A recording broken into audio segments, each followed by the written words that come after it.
extirpar os zionistas. Parece ser afastar o Brasil do Irã e afastar o Brasil do BRICS.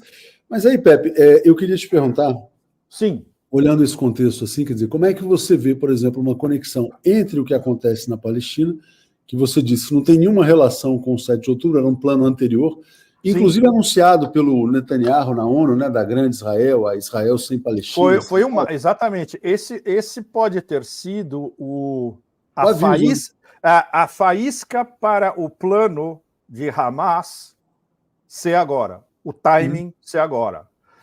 Porque estava mais do que claro, e isso foi apresentado por Netanyahu na ONU e para o sul global inteiro, que o futuro do oeste da Ásia na cabeça deles, dos zionistas, não existia a Palestina. A Palestina foi literalmente cortada do mapa. E o mapa foi mostrado para o mundo inteiro ver. Ou seja, os palestinos certamente, estrategicamente, eles olharam e falaram, bom, não vai ter jeito. Ou a gente faz alguma coisa agora, a gente vai esperar o quê? O ano que vem? 2 anos? 3 anos? Na hora que eles fizerem o tal canal... Ah, eu esqueci de falar do tal canal Ben Gurion também.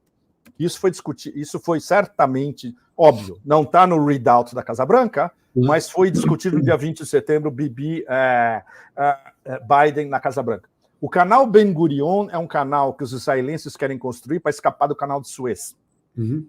Ou seja, eles podem construir um canal que vai passar onde, se for construído? Norte de Gaza, do lado de norte de Gaza. Eles controlando esse canal Ben Gurion, quem controla o comércio Ocidente-Oriente não vai ser mais via o canal de Suez, não vão ser mais os egípcios, vão ser os israelenses. Então esse é o terceiro fator da conversa fundamental do dia 20 de setembro, que foi o prenúncio.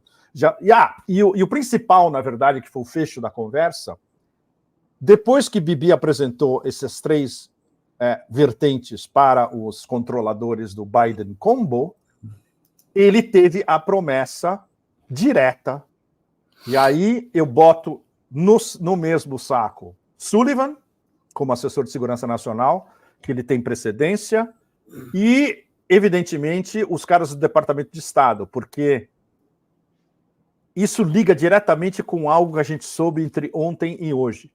Vocês sabem no Brasil que está tendo uma revolta interna no Departamento de Estado americano, que foi abafada de todos os lados, de diplomatas que estão absolutamente horrorizados com o que está acontecendo, porque eles sabem que o capital, entre aspas, político, moral, etc., dos Estados Unidos, desapareceu e pode desaparecer eternamente com a posição oficial da Casa Branca em relação ao genocídio em Gaza. Então, eles, nessa conversa do dia 20 de setembro, eles conseguiram, na verdade, a luz verde da Casa Branca para, olha, se acontecer alguma coisa na Palestina ou em Gaza, vocês podem fazer o que quiser. Vai manso, vai devagar, mas vocês têm carta verde. Então, eles, desde o início, Bibi e o seu gabinete de genocidas, literalmente, a começar pelo ministro da Defesa, aquele que falou que tem que exterminar tudo em Gaza, eles contavam com uma carta verde americana porque ela tinha sido dada pessoalmente na Casa Branca. E essas coisas não são por telefone, Leonardo, vocês todos. Quando tem um assunto geopolítico envolvendo guerra de tamanha gravidade, isso tem que ser resolvido entre chefes de Estado num face a face. E é o que foi resolvido nesse 20 de setembro. E não é por acaso que o 20 de setembro desapareceu de todas as narrativas. Ninguém na imprensa americana fala disso, muito menos na imprensa europeia. E até na imprensa árabe sumiu também. Não, muito interessante. Diga, Leonardo. Não, é muito interessante você ter trazido essa história do canal aqui também, porque mostra assim, um fator econômico, além da simples, quer dizer, por exemplo, implosão do BRICS, do Irã, do que seja. Mas são todos intercalados, né, Leonardo? A gente estava conversando no início. Todos esses fatores estão interconectados. Então, mas o que eu perguntar agora é o seguinte, como é que o que eu peço desculpa só que eu não botei na ordem para vocês, mas na verdade, como todos são importantes, e a gente tem que analisá-los em bloco, né? Não, mas está muito bem colocado. Quero te perguntar, Pepe, como é que você vê a interconexão entre o que acontece na Palestina e o que ainda acontece na Ucrânia? Nossa, você não sabe. Ainda não saiu. Eu tenho 2 colunas essa semana e as minhas fontes excelentes russas me deram, basicamente, apoiadas em documentos. A primeira deve sair hoje com um documento oficial do exército ucraniano e a segunda deve sair no fim de semana também com um documento oficial do exército ucraniano. Basicamente mostrando o despedaçamento da operação em todo o front. Não só em termos militares, mas, sobretudo, que é uma linguagem que, nos relatórios desses comandantes que eles mandam lá para cima, eles colocam como fatores morais psicológicos, na terminologia deles mesmos. Fatores morais psicológicos, que eles dizem que é um desastre absoluto. Ou seja, falta de motivação, desespero, os caras querem ir embora, querem deserdar, grande parte as partes principais das principais brigadas estão completamente inutilizadas, não tem como repor tudo isso, e a moral é a mais baixa possível, sem falar de problemas psicológicos. Então isso vai estar nessas 2 colunas. Fora isso, o que está vindo agora, e isso foi confirmado nessas últimas 24, 48 horas, inclusive pela imprensa militar polonesa. Basicamente, os poloneses, veja bem, isso não vem de russos, não vem de pró-russos, vem do inimigo da Polônia, dizendo, olha, a história em Avdiivka está chegando no limite. Os russos estão armando um caldeirão monstro em Avdiivka, e dentro do caldeirão tem até 40 mil tropas ucranianas que vão ser pegas num caldeirão muito mais horroroso do que o famoso caldeirão de 2015, do início de 2015, Debaltsevo, onde eles foram dizimados, e na época, pelas milícias locais de Donetsk e Lugansk. Agora é diferente. Agora tem Donetsk, Lugansk, tem chechênios e tem o exército russo, todo mundo junto. Então, os poloneses estão reconhecendo, se cai Avdiivka nas próximas semanas, é o fim. É o início do fim. É o início do fim. E isso, até como diria o Martianov, até os generais do Pentágono que têm um QI acima da temperatura ambiente, já estão percebendo que não vai ter retorno. Que essa porra toda, esse projeto todo, está colapsando no terreno. Daí, o que vocês todos já devem ter visto, matérias de capa na Newsweek, na Time, desculpe, matérias de capa na Time, matérias de capa no Washington Post, etc. e tal, jogando o Zelensky embaixo do ônibus. Já começou o processo. Eles querem se livrar do Zelensky, ainda não sabem como, mas o processo já começou porque eles já estão, entre aspas, educando a opinião pública, especialmente americana, e na verdade global, porque sai na Time, sai no Washington Post, se você está no meio da Nigéria, você lê no jornal nigeriano. Tem que ter um substituto. O favorito dos americanos seria o general Zaluzny, que é o comandante das Forças Armadas ucranianas. E não é por acaso que agora começou uma briga de gato, rato, cachorro, tudo, entre o Zelensky e o general Zaluzny. Que o Zelensky está com medo que o general Zaluzny seja, na verdade, o seu sucessor. Ou se houvesse eleições, ele ganharia a eleição porque o Zaluzny é muito mais popular do que o Zelensky. E como o Zelensky cancelou as eleições, como é que chama? O poder popular do Zaluzny aumenta cada vez mais, especialmente porque ele é franco. Ele deu a famosa entrevista dele que saiu no Economist alguns dias atrás. O Zaluzny fala, olha, não vai rolar. A gente está em...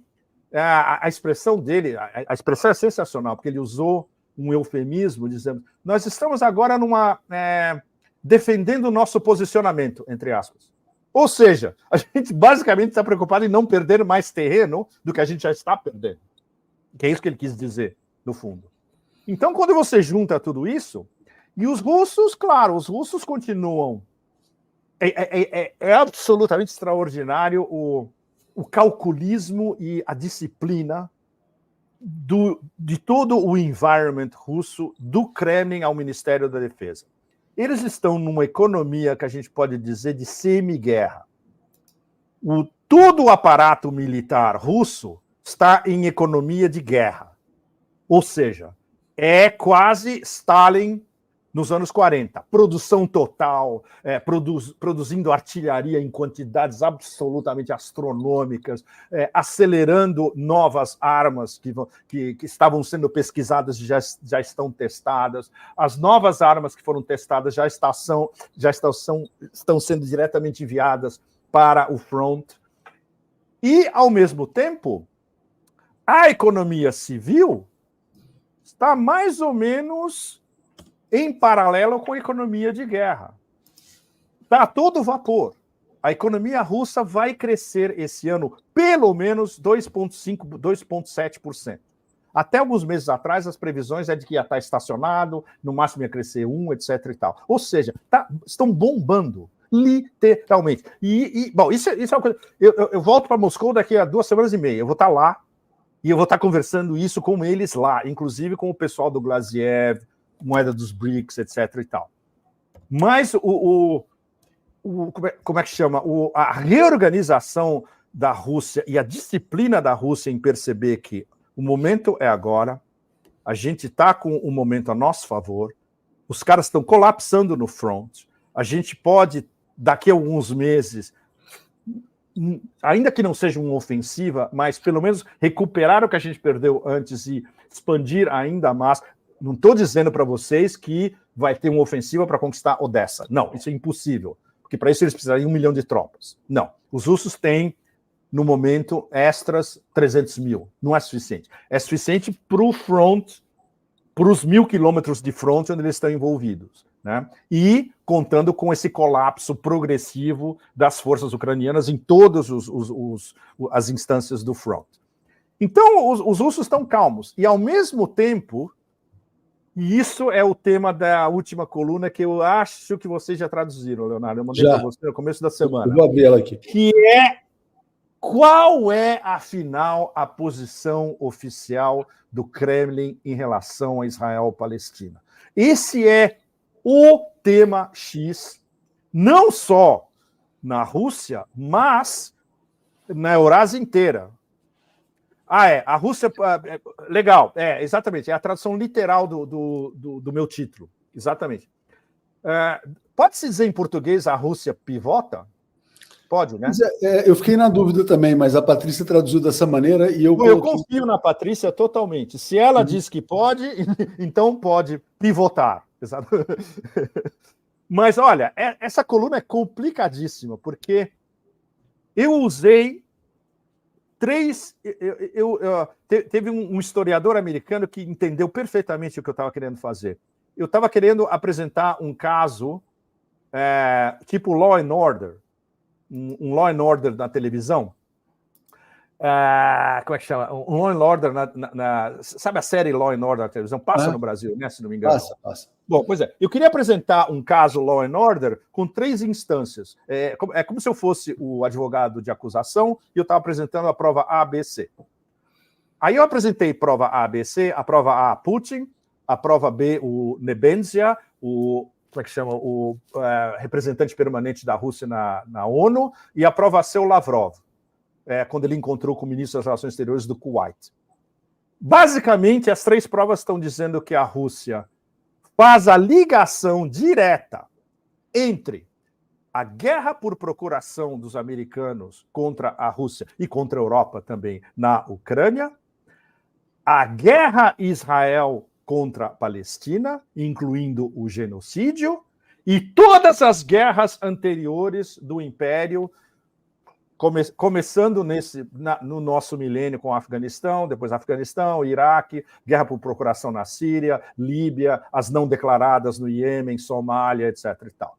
Isso nas palavras do Putin mesmo, na frente do Conselho de Segurança inteiro. Leonardo, vocês todos, importantíssimo.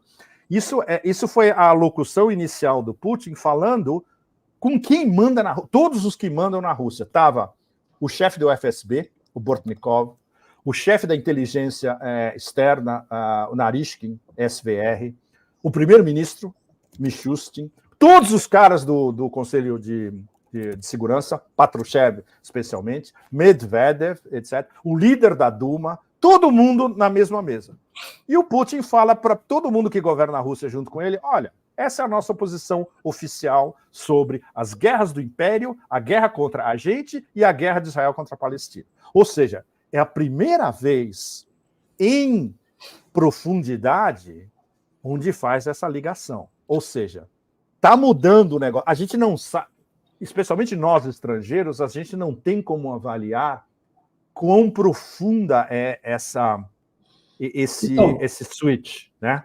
Me permite aqui só um ponto aqui, Pepe, é interessante você ter trazido isso, porque o Ocidente tentava, na verdade, retratar o evento da Ucrânia como uma guerra de agressão da Rússia à Ucrânia. Será que agora, mas agora com esse desmantelamento do capital político do Ocidente, Estados Unidos, Europa, o mundo já consegue enxergar os dois fenômenos como parte do mesmo fenômeno, a mesma história, né, na verdade? São guerras... Guerras eternas do Império. Guerras do Império contra o mundo multipolar, tanto na Ucrânia como no Oriente Médio e, eventualmente, contra a China, caso haja alguma provocação. Exatamente. Culminando na guerra existencial por definição do Império, já anunciada pelo próprio Império, que é a guerra contra a China. Bom, Leonardo, eu diria que as mentes alertas no sul global inteiro já fazem a conexão.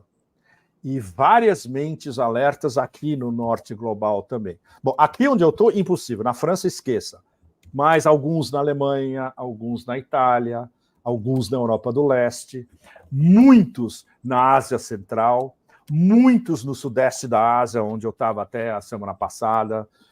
Ou seja, é como se você já tivesse uma espécie de movimento embrionário global de conscientização, colocando em perspectiva o fenômeno central, que são as guerras eternas do Império, e que é um império baseado em guerras eternas. E a lógica do império do caos é provocar caos. Para provocar caos, você está provocando guerras o tempo todo. E se você analisa apenas os 23 anos da nossa década, toda a nossa década até agora é explicada pelo viés das guerras eternas. Tudo que aconteceu desde antes do 11 de setembro, né? Tudo que aconteceu desde... Não se esqueça que 99, o último ano do milênio, foi um ano de guerra eterna também. Foi o ano onde o Império decidiu destruir a Iugoslávia. Ou seja, o milênio já começou com uma guerra eterna, que isso estava na cabeça do Império já há décadas. A Iugoslávia é muito independente. Nós temos que ir lá, impingir um dividir para reinar, quebrar tudo aquilo, transformar em pequenos estadozinhos, brigando entre eles, e a gente vai dominar e bota a OTAN em cima, para supervisionar a história toda, e, melhor ainda, bota a nossa maior base fora dos Estados Unidos, que é Camp Bondsteel, que é a base no Kosovo, e, melhor ainda, 2.0. Vamos pegar toda a heroína, todo o ópio e a heroína que vem do Afeganistão e a gente faz o tráfico por aqui, oficialmente, pelo Camp Bondsteel e distribui pelo Ocidente inteiro. Essa foi a primeira guerra do milênio, que começou antes do próprio milênio. Isso dá uma ideia para vocês de tudo que acontece nos últimos 23, 24 anos. São variações e determinações e instâncias das guerras eternas. Então, essa crepitação de fogo que está acontecendo agora em Israel e Gaza estava inserida. Ela poderia ter crepitado antes. O timing agora, ele pode ser explicado em diversas maneiras pelo que a gente estava conversando alguns minutos atrás. Esses imperativos geoeconômicos que incluem esse novo corredor onde Israel está unido com os Estados Unidos, com 2 países árabes e a Índia, a construção do canal Ben Gurion, onde Israel domina um canal de conectividade e não os egípcios, e, claro, a tão sonhada pelos sionistas solução final para Gaza. Pepe, o Brasil, nesse contexto, está ameaçado também por ser independente demais? Posso perguntar para você? Não, posso eu fazer a pergunta para você? Então, deixa eu só colocar Tá. um ponto também, que é o Sim. seguinte, a posição do governo brasileiro em relação a essa provocação israelense, né? Sim. É não ter uma reação emocional e não expulsar o embaixador, porque talvez seja isso que eles queiram, né? Então, é ter um pouco de paciência chinesa diplomática. O Brasil tem 34 reféns lá em Israel. É como dialogar, é como negociar com um sequestrador, né? Você sim, é negociar com o sequestrador. Sim, que mantém os reféns e está ali te provocando, de certa maneira. Então, é não ter uma reação emocional, esperar para que essas pessoas sejam libertadas e depois avaliar o que fazer com calma, né? Então, essa, por hora, é a posição do governo brasileiro. Existe também uma certa... um mal-estar, né, com essa ação da Polícia Federal que envolveu o Mossad, né, muito questionamento, quer dizer, como é que a Polícia Federal coopera com o serviço de espionagem israelense, e o governo de Israel bate no peito para dizer que fez uma operação policial. Mas, Leonardo, desculpe só um minuto. Isso implica que essas instâncias decisórias da Polícia Federal são as mesmas da época do Bolsonaro?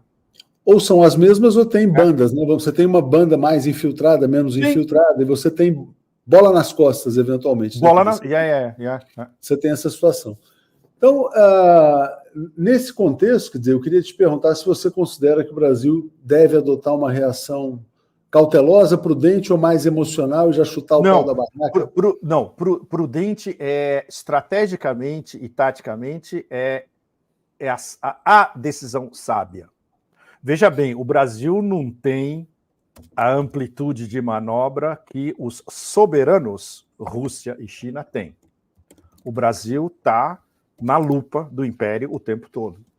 E Lula tem que navegar esse abacaxi 24 horas o tempo todo. A postura mais inteligente é justamente cautela, prudência, mais afirmativa, né? Bem afirmativa. Escuta, isso é um assunto sério. Vocês estão pensando em raptar brasileiros em Gaza? É melhor vocês pensarem 2, 3 vezes sobre isso. Mas isso pode ser dito por canais diplomáticos de uma maneira bastante enfática. Por exemplo, você chama o embaixador israelense e dá uma raspada na cabeça dele, direta. Mas, claro, tudo isso em linguagem diplomática. Os russos fazem isso o tempo todo. Os chineses eles fazem isso e com uma linguagem ainda mais sofisticada e mais impregnada de metáforas, né? O Brasil tem competência para fazer a mesma coisa. Mas no campo da linguagem, e vamos dizer assim, quer dizer, com menos poder de força, né, pelo que você está colocando. Com menos poder de força, porque o Brasil geopoliticamente está sitiado no momento. Infelizmente. É como nós aqui de fora vemos. Eu discuto o Brasil com os meus amigos russos e iranianos. Eles estão sempre me perguntando. Eu falo, escuta, eu não tenho as informações que eu tenho informações de ótimas fontes, mas eu não estou lá. Eu não posso dar para vocês essa sensação epidérmica que você tem, por exemplo, quando você está em Moscou e quando você sente na epiderme coisas que estão no ar. Ou inclusive aqui no Otanistão. Você sente no ar coisas que os franceses nem conversam mais. E no Brasil, como a gente sabe, isso é de uma sutileza extrema, né? O Brasil é um país extremamente sutil, onde tudo está nas sombras, né? O tempo todo, nada é dito. É muito engraçado quando os franceses se referem culturalmente ao Brasil, tem uma expressão que eles adoram. C'est le pays du non dit. É o país do não dito, onde não se diz, onde não se explicita. No Brasil fica tudo implícito, sempre no ar. No Brasil está tudo implícito e está tudo sempre no ar, como a gente sabe, né? O Márcio Costa dizendo, era bom mandar o vídeo dessa live para o Lula. Tem muita gente que assiste que vai fazer algum relatório. Ótimo, né? É legal mandar para o presidente Lula, sem dúvida, claro. Mas, Pepe, assim, quer dizer, a gente vivendo esse momento aí de grande, assim, quer dizer, ansiedade internacional, né? Quer dizer, tinha até um comentário muito interessante de um telespectador dizendo, diante do que está acontecendo no mundo, ninguém deve fazer nenhum plano de longo prazo acima de 10 anos, porque tudo é imprevisível. Tudo é absolutamente imprevisível. Quando você vê... Tem analistas, como vocês sabem, tem analistas americanos de realpolitik super sérios. Um deles, por exemplo, é o John Mearsheimer. A gente troca e-mails. O Mearsheimer, nas últimas lives dele, ele está extremamente sombrio e preocupado. E o Mearsheimer conhece a política interna em Washington super bem. Não se esqueçam que ele e o Stephen Walt, em 2008, soltaram um dos livros mais polêmicos da história contemporânea americana, que é o Lobby de Israel, The Israel Lobby, que fez um carnaval na época. E mesmo assim, o livro virou um best-seller.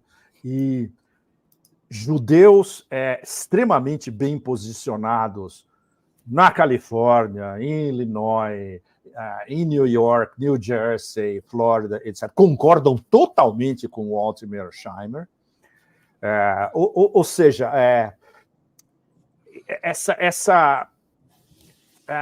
reduzir tudo isso a um lobby zionista controlando tudo por trás, não é assim. Nos Estados Unidos não é assim, e mesmo globalmente. Você chegou a ver o vídeo do Robert Kennedy, que estava viralizando ontem? Aí eu ia falar isso para você, Leonardo, e para vocês todos. Esse babaca se enterrou completamente. Mas ele foi sincero, ele se enterrou sendo sincero, foi um sincericídio.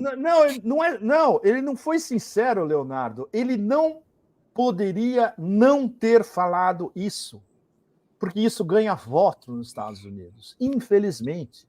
Agora, todo o voto que ele teria de várias facções e camadas progressistas, inclusive de judeus progressistas dos Estados Unidos, está morto. Ele não vai ter esses votos de volta. Ele fala o que nós, analistas, falamos há décadas, que Israel é um porta-aviões dos Estados Unidos. E ele falou com essa linguagem. Ele disse, Israel is an aircraft carrier. Ele fala, é a expressão dele, que é a expressão que nós usamos entre nós, repórteres, jornalistas, analistas políticos. O porta-aviões do Oriente Médio dos Estados Unidos é Israel, como o porta-aviões do Sudeste da Ásia é Singapura. Todo mundo sabe disso. Mas você não pode falar isso. É o que a gente chama, você não pode falar o que está a nota de rodapé ao vivo. Ele falou a nota de rodapé mais importante ao vivo. Se enterrou. Bom, com os progressistas ele se enterrou de vez. E, nossa, inclusive, amigos meus em Washington que o apoiavam, os caras me mandaram e-mail falando, mas tá morto. Depois dessa tá morto. Ficou claro que ele não é um pacifista propriamente. Quer dizer, ele... Não. Agora, aí eu queria te trazer, Pepe, isso aqui, olha só. Nesse contexto em que o Brasil está na lupa do império, como você falou, ontem a Embaixada dos Estados Unidos traduziu uma nota que já havia saído dias atrás no Departamento de Estado, que a Rússia eu vi a original. Sim, eu vi a original. Desinformação na América Latina. Isso já aconteceu nos Estados Unidos, na Europa. Sim.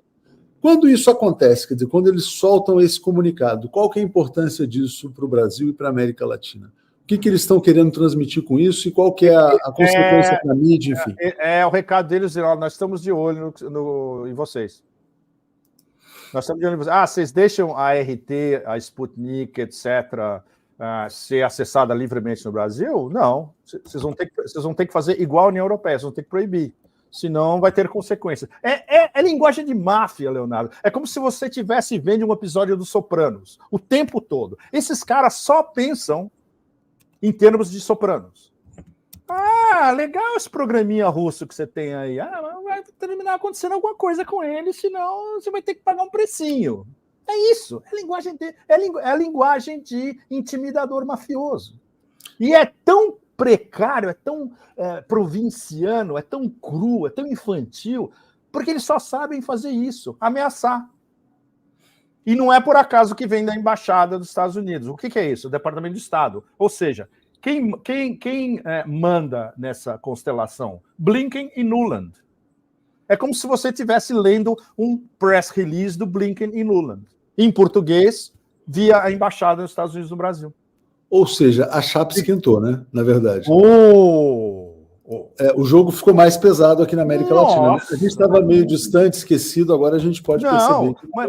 Mas justamente porque o Brasil está no BRICS 11?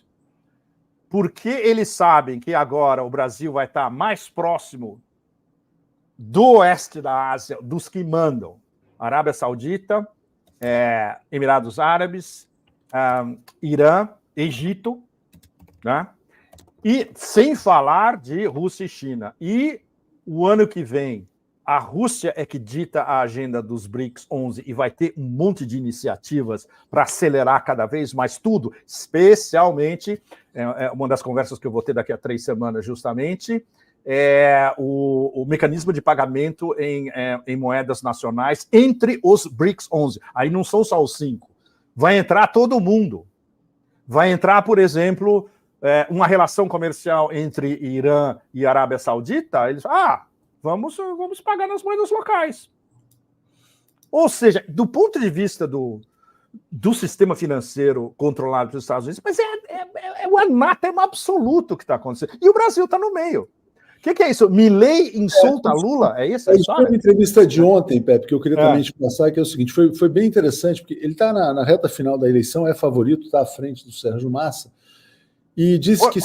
Quantos por cento? 4 pontos de vantagem. Não é 4% não é nada. Isso, tudo bem, mas de qualquer maneira o ponto é o seguinte, ele está dizendo que vai romper relações com o Brasil e que seus únicos aliados...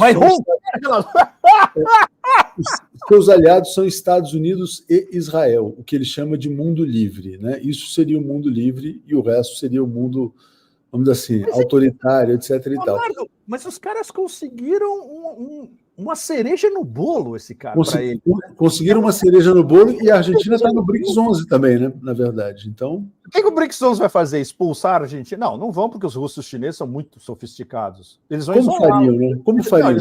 Não, eles vão isolar. Congela, né? Congela. Não, congela. A Argentina não apita em nenhuma decisão estratégica dos BRICS 11. É, sim, isolada.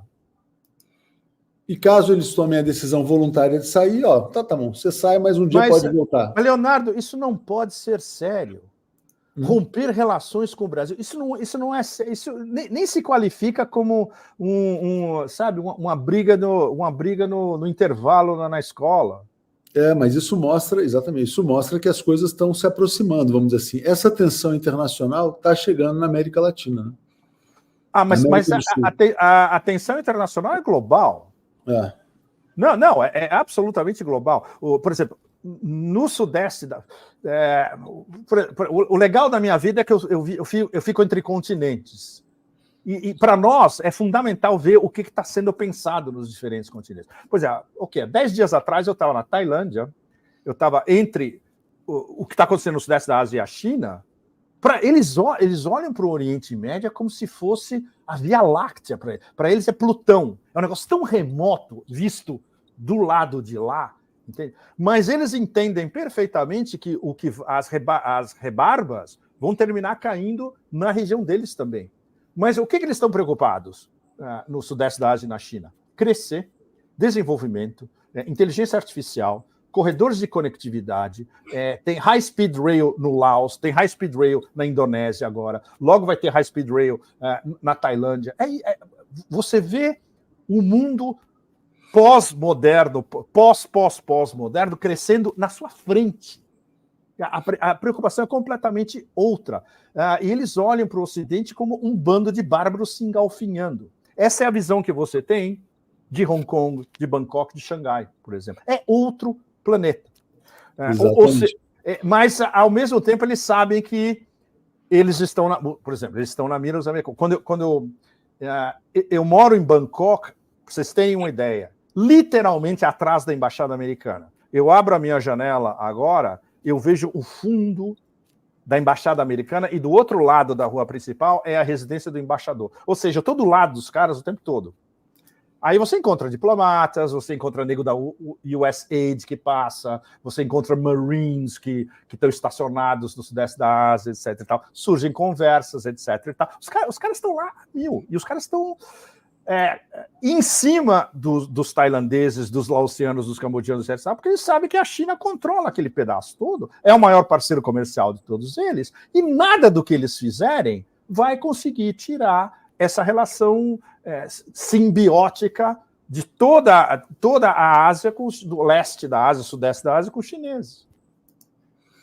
Pepe, deixa eu rodar aqui os comentários aqui. Vai rodar, né? Vou fazer em bloco, tá? Vou fazer em bloco. Vai lá, eu vou pegar uma aguinha enquanto você... Pega uma água enquanto eu vou lendo aqui, ó.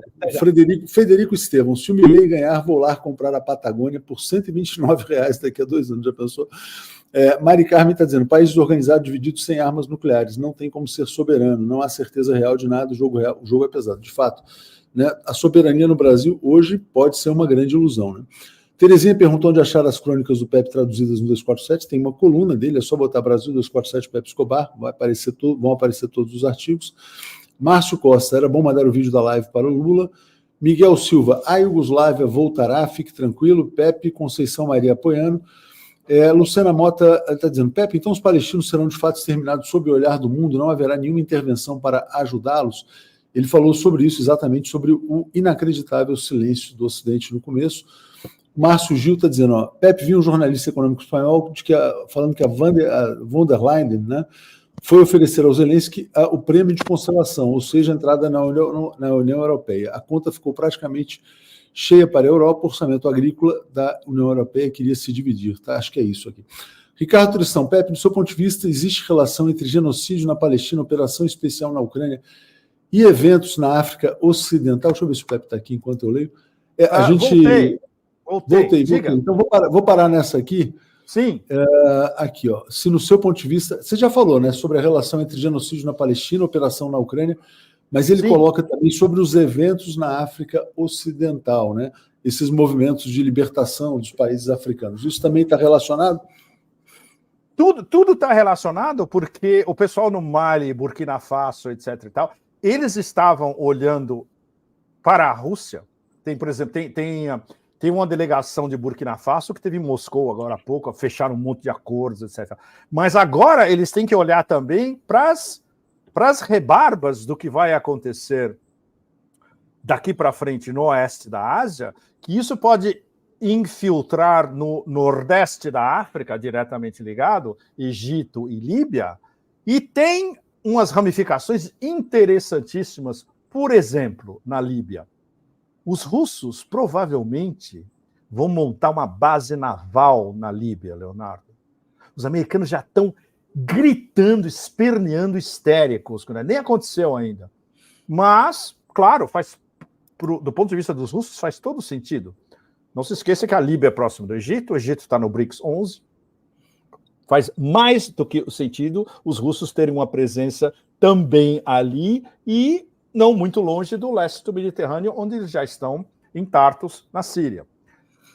Ou seja, os africanos olham tudo isso e falam, bom, o nosso interlocutor, ele continua prestando atenção na África. Claro, mais ainda. A Rússia está prestando atenção extrema à África. Diga. Seguindo aqui, Pepe, ó, o Rodrigo Câmara fala, não adianta o governo brasileiro expulsar o embaixador de Israel, Israel é um cachorro dos Estados Unidos. Não adianta pressionar o cachorro sanguinário, o certo é retalhar o dono, Estados Unidos. Gostei dela, muito bom. O Ivo Gomes fala, a hora de todos nós, democratas, nacionalistas, progressistas, socialistas, nos unirmos em defesa do governo do presidente Lula, solicitar a saída do embaixador sionista, né? TV Highlander pergunta se a Argélia declarou guerra a Israel. Júlio Beraldi... Não, ninguém declarou guerra a Israel. Tem gente tirando embaixadores, tem gente que não fala com Israel mais. Por exemplo, eu tenho que voltar a isso, Leonardo, é super importante. Pelo menos fazer uma pequena assinalação. Erdogan falou há uns 3, 4 dias atrás, nós não falamos mais com Israel, não damos a menor atenção que eles falam, só que tem um problema muito sério, que do nosso ponto de vista de análise geoeconômica, é o X da questão. Israel, 40% do petróleo de Israel chega a Israel por causa da Turquia. O Erdogan cortou o fornecimento? Não. A história é a seguinte, é uma história do que eu chamo de Pipeline-Stan. Como é em português? É oleoduto tostão, é isso? Gasoduto tostão. I don't know. Bom, ok. Eu inventei esse analogia, eu inventei esse neologismo há 20 e poucos anos atrás, que são as guerras dos pipelines, né? Esse pipeline é importantíssimo, é o BTC, Baku, Tbilisi, Ceyhan. Azerbaijão, Geórgia, Turquia. Quem inventou esse pipeline e vendeu a ideia e foi lá fechar o acordo foi ninguém menos que o Brzezinski, Leonardo, de vocês todos. O cara que escreveu, em 1997, o livro que define a política externa americana. Já definia antes e definiu na sequência. O Grande Tabuleiro, The Grand Chessboard, onde ele fala que é absolutamente imperativo de impedir o nascimento de um competidor ao mesmo nível dos Estados Unidos na Eurásia. O mais extraordinário é que o Brzezinski morreu antes de ver a ascensão de uma dupla de competidores pares na Eurásia e unidos entre eles numa parceria estratégica, que é a situação que a gente está vivendo hoje, que é a Rússia e a China que estão reintegrando a Eurásia para o século XXI. Eles estão coordenando todo o processo. Bom, o Brzezinski foi lá no Azerbaijão no fim dos anos 90, foi em 95, 96, e vendeu a ideia para os azerbaijanes: vamos fazer como é que chama? Um oleoduto e depois um gasoduto via a Geórgia, que a gente controla, e chegando na Turquia, que é membro da OTAN, para vender petróleo para o Ocidente. E aí a gente passa, dribla ao mesmo tempo a Rússia e o Irã. Gastaram uma baba de dinheiro, custou 4 bilhões de dólares esse pipeline. Depois fizeram o gasoduto também. É esse pipeline com petróleo do Azerbaijão que dá 40% do petróleo de Israel. Quando ele chega em Ceyhan, no Mediterrâneo, o petróleo que não fica na Turquia, ele vai para Israel por mar e vai para Ashkelon. O que o Erdogan podia fazer? Ele liga para o terminal em Ceyhan e fala: olha, a partir de agora o petróleo para aqui para nós e ninguém vai carregar navio para levar petróleo para Israel. Ele podia fazer isso com um telefonema, Leonardo. Fez? Não. Ou seja, tudo que ele está falando até agora é blá, blá, blá. E isso é visto no mundo muçulmano como um todo, e aí não é só o mundo árabe. O mundo muçulmano vê a retórica do Erdogan e compara com os atos e fala: ok, você diz que você protege a Palestina, você protege o Hamas, etc. e tal, você corta relações com Israel, mas o principal, que é a grana, não.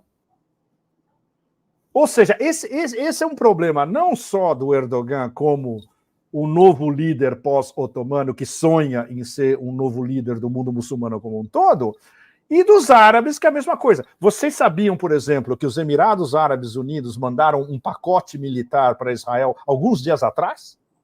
Ninguém sabe. Sumiu essa notícia. Foi cortado de todos os lados. E, entre aspas, MBZ, que é o mentor do MBS na Arábia Saudita, o MBZ, como é que chama? O Sheikh de Abu Dhabi, ele condena Israel, entre aspas, mas é tudo retórica. Ou seja, é o que a gente vai ver nesse fim de semana, nessa reunião da OIC, da Organização dos Estados Islâmicos. O que eles vão realmente fazer na prática, fora blá, blá, blá e declarações, para como é que chama? O contragolpe contra o genocídio em andamento. Eu duvido, olha, eu posso até postar com vocês todos, não vai sair nada. Vai ser um blá, blá, blá imbecil e não vai ter nenhuma decisão séria. O Irã vai estar lá também. Talvez o Irã pressione para alguma medida retaliatória, que é basicamente bloquear a venda de petróleo a Israel. E isso seria um mínimo que todos esses árabes e muçulmanos juntos poderiam fazer. Um mínimo. Ok, para de vender petróleo para esses caras. Pepe, deixa eu só chegar aqui, que tem uma pergunta muito interessante aqui. Antes eu vou ler alguns comentários e vou chegar nesses aqui. Peraí. Antes o Beraldo pedia para você falar sobre o canal Ben Gurion, você já falou. Sim. Ana Cláudia Figueroa mandou um grande apoio. Kalim Kamak estava questionando, na verdade, a falta de reação dos países árabes islâmicos, né? Tem a ver com o medo. Isso é um tema fundamental na história. E está pegando muito mal com a rua árabe, Leonardo. Isso. A rua árabe está puta com os líderes. E você já abordou isso aqui, mas eu queria chegar no Roberto Oliveira, que ele faz o seguinte, quer dizer, qual que é o nível de influência do sionismo em Moscou? Ele também pergunta se o Cazaquistão será um swing state ou se está com Moscou. Pergunta se a Arábia Saudita pode trair a China, né, para um saque do Irã, caso a situação para o Irã se torne mais delicada? Bom, se eles fizerem isso, enfim, são esses pontos que são bem interessantes aí. Excelente as perguntas. Bom, o Cazaquistão eu vou responder para vocês em dezembro. Eu vou para o Cazaquistão mês que vem. E vocês não fazem ideia o que eu vou fazer no Cazaquistão. Uma das coisas que eu vou fazer no Cazaquistão, que vai ser uma bomba total. Mas isso a gente conta em dezembro. Adivinha quem estava com Tokayev do Cazaquistão hoje de manhã? Vladimir Putin. Ou seja, isso é extraordinário. A semana passada, vocês devem lembrar que o reizinho, o coitadinho que teoricamente manda aqui, onde eu estou, ele foi ao Cazaquistão em desespero porque eles estão precisando comprar... como é que chama? Não é urânio. Como é que é aquele negócio para usina nuclear, Leonardo, que não é urânio? Desculpe. Bom, enfim, um componente me deu um branco aqui, desculpe. Que eles importavam do Niger e agora não tem mais. E o Cazaquistão tem. Não é urânio. Bom, anyway. E ele foi lá implorar para os cazaques a semana passada. Ninguém sabe o que isso aconteceu, porque teve um blackout.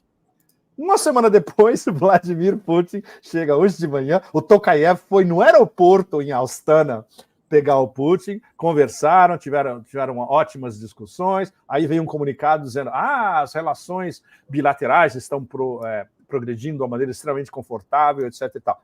Mas não é bem mais complicado. Porque o Cazaquistão está fazendo um jogo duplo, extremamente arriscado. Eles são membros da Organização de Cooperação de Xangai, eles são membros da União Econômica Euroasiática, ou seja, eles são parceiros da Rússia nesses dois. Eles estão cotados para vir na segunda leva do BRICS 11 o ano que vem, ou seja, no BRICS 12, 13, 14, 15 o Cazaquistão entraria. E os caras fazem um jogo duplo. É o que eu vou querer saber em loco o mês que vem. Eu vou em Astana o mês que vem e vai ser um negócio bombástico, porque eu vou poder conversar com diferentes facções. As anteriores, que era o pessoal do Nazarbayev, e o governo atual, que é em torno do Tokayev, que é muito próximo da China. Ele fala fluente mandarim, ele se dá muito bem com os chineses, ele faz parte das rotas da seda também, etc. E tal. Então, eles estão tentando uma espécie de equilíbrio, e como tem muitos interesses ocidentais no Cazaquistão, a coisa é ainda muito mais complicada, porque a exploração de petróleo do Cazaquistão, basicamente, são os ocidentais que estão lá. Tem a Eni, tem a Conoco, tem Chevron, tem Total, etc. É super complicado. Então, o único jeito de descobrir o que está realmente acontecendo é indo lá. Então, mês que vem, vocês vão ter fresquinho de Astana o que está acontecendo. O começo da pergunta é excelente, que é uma pergunta que... A força do sionismo em Moscou. Exatamente. Eu não. Todos nós estamos há meses querendo ter uma visão a mais gráfica e aprofundada possível, e para nós estrangeiros é muito difícil, porque ninguém fala isso on the record. Então você pode pescar alguma coisa num jantar ou num encontro diplomático, etc. e tal. Eu vou ter mais uma chance no final desse mês. Inclusive, uma das colunas que eu fiz nessas últimas semanas, a coluna era justamente sobre qual que é essa posição de neutralidade da Rússia em relação a Israel. Foi uma coluna muito difícil de fazer. Eu não podia citar nome de ninguém, eu não podia entregar fontes de jeito nenhum, porque ia terminar caindo nas fontes. Eu tenho que manter o meu trânsito em Moscou, que é fundamental, porque eu sou visto como um observador imparcial, e por isso que eles falam coisas comigo, que eles geralmente não falam com estrangeiros. Então, é uma posição extremamente complexa. Eles sabem que eu sou brasileiro, eles apreciam o fato de que eu sou brasileiro, e eles me veem como um interlocutor sul-global ao mesmo tempo. Então, para você preservar tudo isso, você não pode, por exemplo, escrever alguma coisa taxativamente ou tacitamente, dizendo, basicamente, que a Rússia é refém de interesses zionistas. Não é esse o caso. No caso do Putin, por exemplo, tem muitos judeus no gabinete do Putin. Isso é um fato. Isso não quer dizer que esses caras sejam sionistas. O primeiro-ministro Mishustin é judeu. Não quer dizer que ele seja sionista. De jeito nenhum. De jeito nenhum. Ao mesmo tempo, em Israel, tem mais de 1 milhão de russófonos ou cidadãos russos ou russófonos ou do espaço pós-soviético. Ou seja, o Kremlin tem que lidar com isso com muito cuidado. Muito cuidado. Afinal, são cidadãos. Muitos têm duplos passaportes. Tem vários oligarcas que fazem trânsito e de volta com duplos passaportes. Um deles, por exemplo, é o Mikhail Friedman, do Grupo Alfa, bilionário, oligarca, Grupo Alfa, banco, etc., securities, telecom, etc. E o Michael Friedman estava fora, aí estava na Inglaterra, aí ele foi para Israel, aí estourou o 7 de outubro, aí ele foi flagrado no aeroporto com o seu passaporte russo, pegando um voo para voltar para Moscou. Virou um puta escândalo essa história na Rússia. Que história é essa de oligarcas com dupla nacionalidade? Ou seja, é um assunto extremamente delicado, mas esses últimos dias e o que a gente estava conversando no começo da nossa live, essas instâncias que eu estava apontando de o que o Putin disse para o Conselho de Segurança, o que o Nebensia disse na ONU e o que o Lavrov está falando com os embaixadores árabes, tá se movendo, as placas estão se movendo. Esse apoio quase irrestrito que, teoricamente, Moscou dava para Tel Aviv, ele não existe mais. E por que os russos estão pensando no mundo árabe e no mundo islâmico como um todo? Eles estão vendo o big picture, especialmente no âmbito dos BRICS 11, onde entraram vários dos membros são países do mundo árabe ou islâmicos. Eles têm que contrabalançar isso com muito cuidado. E não se esqueça que na Síria já é extremamente complicado, porque existe um pacto verbal, não assinado, mas meio invisível, mas existe um pacto entre Israel e Rússia de que Israel jamais vai atacar forças russas e vice-versa. Mas Israel bombardeia o exército árabe sírio o tempo todo e bombardeia instalações que eles dizem que são do IRGC iraniano. E os russos fazem o possível para não revidar, mas vai ter um limite. Vai ter uma red line nessa história, mais cedo ou mais tarde. E na Ucrânia é muito mais complicado ainda, Leonardo. Acabando de responder sua pergunta. Na Ucrânia, os israelenses foram acusados diretamente pelo Ministério da Defesa russo de que eles estavam, pelo menos até há pouco tempo, vendendo armas ou inteligência, ou os dois, para Kiev. Isso, do ponto de vista dos russos, é além de uma linha vermelha. Então, quando a gente vê as gradações em Moscou, nos níveis de decisão de Moscou, qual é a nossa relação com Israel?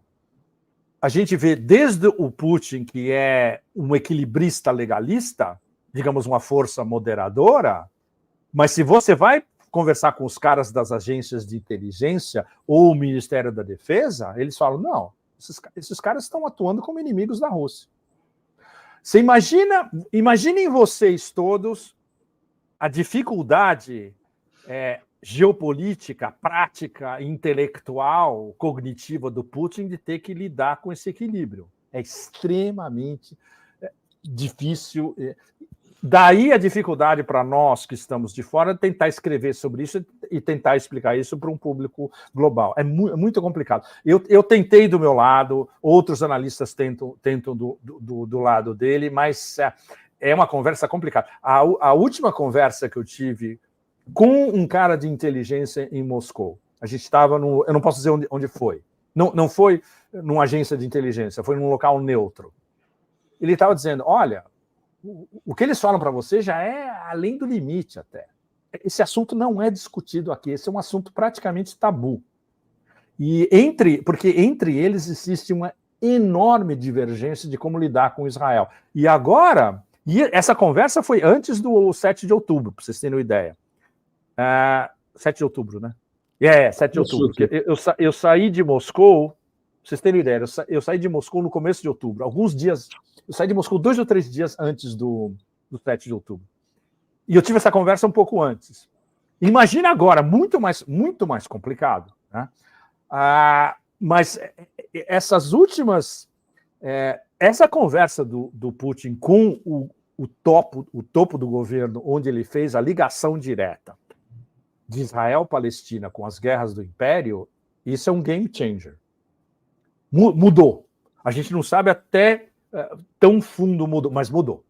E eu acho não. É melhor Tel Aviv começar a se preocupar seriamente com isso.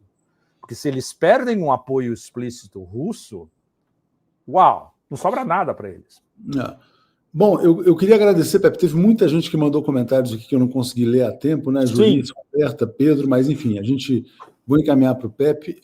Kalinka também perguntava sobre se China vai tomar alguma não vai, não. Já respondo antes de acabar a sua pergunta, já respondo. Então já fala sobre China, porque aí eu quero trazer uma notícia importante que acaba de sair aqui agora. Sim, diga.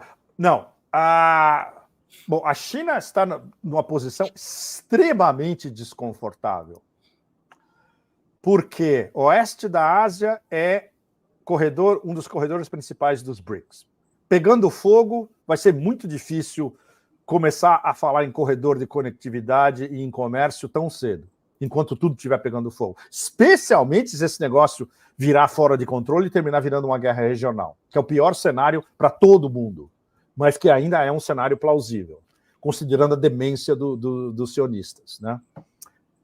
Ao mesmo tempo, eles olham esse projeto americano do IMEC, o tal corredor Europa, Israel, Arábia Saudita, Emirados Árabes e Índia, e falam, os caras estão desesperados, querem concorrer com as novas rotas da seda, não vai funcionar, mas eles têm que tomar cuidado em convencer os árabes, especialmente, de que essa é uma proposta que não vai levar a nada e que eles nem vão ter como construir esse negócio que vai furar. Que a melhor proposta é melhores relações comerciais entre esses dois grandes parceiros, Emirados Árabes Unidos e Arábia Saudita com a China, inclusive porque vão estar todos, a partir de janeiro, membros dos BRICS 11.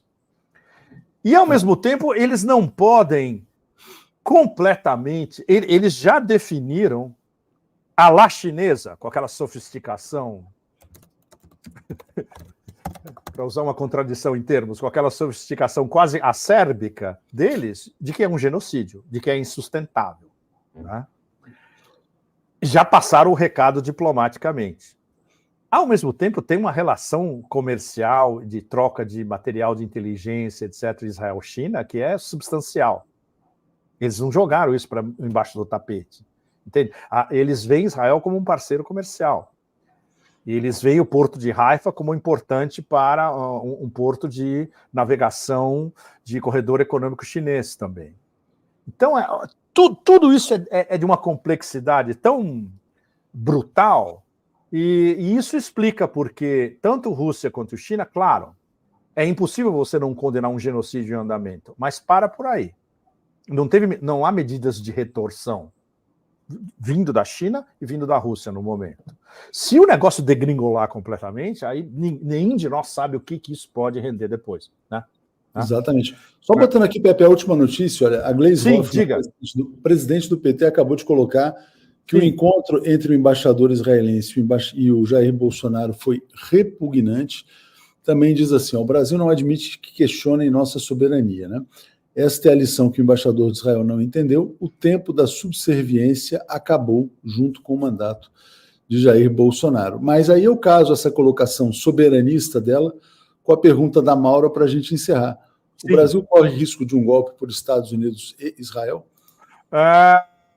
Um golpe pelos interesses sionistas transnacionais ligados ao funcionamento do sistema financeiro internacional? Eu diria que sim. E aí, isso vai estar diretamente coordenado com a máquina do Partido Democrata. Aí, a gente vai ter uma reprise do que aconteceu do golpe contra a presidente Dilma e depois colocar o presidente Lula na cadeia. Eu venho falando isso para vocês há anos. São os mesmos atores. Vocês devem ter me escutado, né? E esses mesmos atores não desistem. Esses mesmos autores não querem um Brasil soberano, especialmente um Brasil membro dos BRICS 11. Essa guerra, essa nova variante das guerras eternas, não se esqueçam, é uma guerra contra os BRICS 11. Eu prefiro acabar por aqui. Exatamente, eu acho que é isso, quer dizer, e a gente estava vivendo um tempo de uma certa trégua, né? Dizendo, isso aí está longe e tal, agora está chegando bem perto, né? Agora o calor está chegando. The heat is on. The heat is on! É isso aí, Pepe. A Tatiana Lobato está dizendo, obrigado, Pepe, pelas análises, ao Brasil 247 por nos permitir vocês todos. Desculpem... Bom, eu me preparei espiritualmente para essa conversa hoje. Eu fui andar no Jardim de Tuileries para acalmar. Eu estava muito, muito enraivecido. Outra coisa. Se vocês querem ver a prévia da nossa conversa hoje, vocês vejam o novo Pepe Café, que eu acho que eles vão botar no ar hoje. Eu conversei com eles no começo da semana. E eu acho que hoje vai no ar. É uma prévia da conversa que a gente teve hoje. Essa conversa hoje ela é bem mais aprofundada. Mas se vocês veem a prévia, e a prévia tem em detalhes a posição russa, o que aconteceu no dia 20 de setembro, etc. E tal. Dá ainda mais contexto para tudo que a gente conversou hoje. É isso aí, Pepe. Obrigado. Vamos divulgar. Até a próxima. Valeu.